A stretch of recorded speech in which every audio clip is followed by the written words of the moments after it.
Well, and I think too, when it comes to cutting out distractions, we think of distractions like, TV is a distraction, but also distractions are all the other things that we don't want to do or excuse me, all the other things that we want to do, but not in the top five. Yep. Yeah, it's called giving up good for great. It's called giving up the better for the best. It's asking yourself, where do you really want to be? And is this serving you? I don't really like watching TV that much, but I watch about an hour and a half of it every single day because my wife absolutely loves it, and that's how we spend time together. And so we have a ton of inside jokes because of it. But like whenever she leaves for 3 or 4 days, like the TV never comes on, just because it's not a form of entertainment for me that I would choose. I'd rather read a book. I'd rather go surf. There's other things that I would like, but there are shows that she likes, and I watch them with her because I like spending time with her, and it's something that we can kind of geek out on together.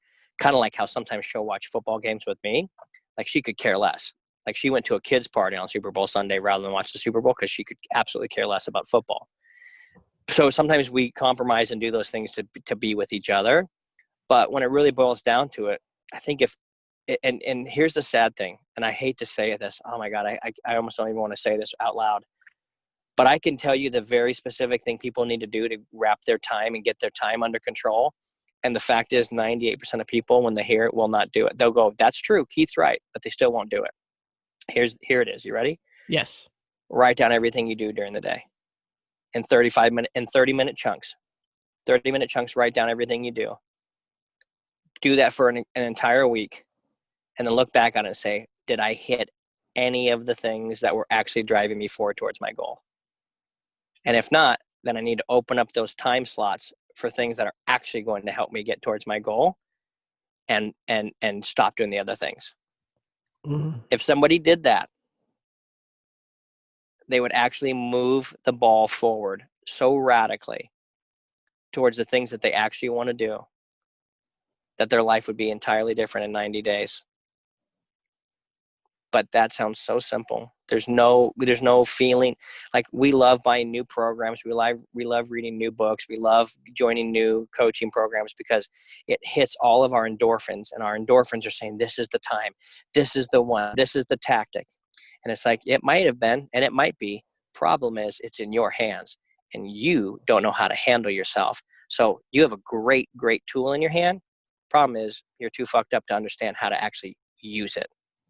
Because you won't sit down and actually write down, what did I do this last 7 days?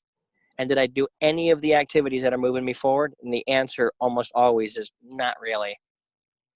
Or you spent 10% of your time on it. Like, I know what I'm saying is so overly cliche and simple, but that's because it's actually what works and nobody will do it. That's what I've discovered in my life. And I think that's one of the keys to my success. Is doing what no one else will do. It's not doing what no one else will do. It's finding out what I actually need to be doing and doing that, and putting aside the other stuff that is unnecessary for a time being. So when I first got into real estate investing, I hired a mentor. I paid a lot of money to the guy. And one of the things I realized that was taking up a lot of my time was watching football. Like right now, I may have watched 3 games all season. Just because football doesn't mean that much to me anymore, because it doesn't help me. There's no return on investment. I can say, wow, did you see that play? Yeah, okay, whoopty. And it made me feel great in the time, and what a great entertaining thing it is. But when it really boils down to it, it's not getting me towards building my dream house on the beach with my wife. It's not getting me more ripped. It's not making me more money and moving my impact or my influence forward. It's not making me a better dad. So I had to ask myself, is this thing doing any of the things that you want? So when I first started flipping real estate 13 years ago, I stopped watching football altogether until I got my first deal. And that's back when Reggie Bush was a thing, and I was a USC Trojan fan, and I was just like, Reggie Bush is never going to pay my mortgage. None of these NFL players care a lick about where I'm going with my life. So why am I investing so much of my time watching them?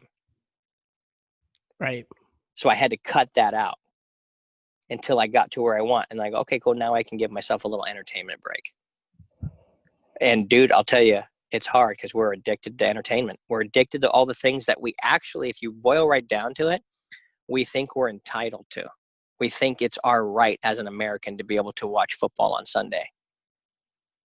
Well, yeah, you can, but if you're not where you want to be, why would you spend 4 or 6 or 8 hours on something like that? That's never going to help you move forward. So these are things that I had to do in my life. And guess what? Now I'm successful enough to go to any of these games, to fly out to them, to get a box, to do all these things.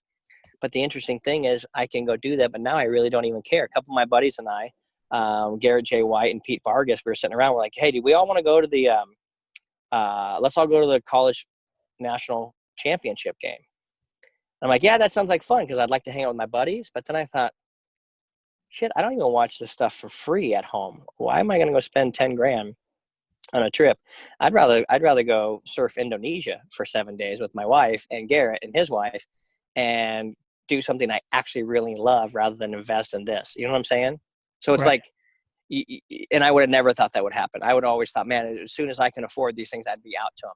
But I had to come to realize these things aren't serving me. They're not moving me forward in any way, shape, or form.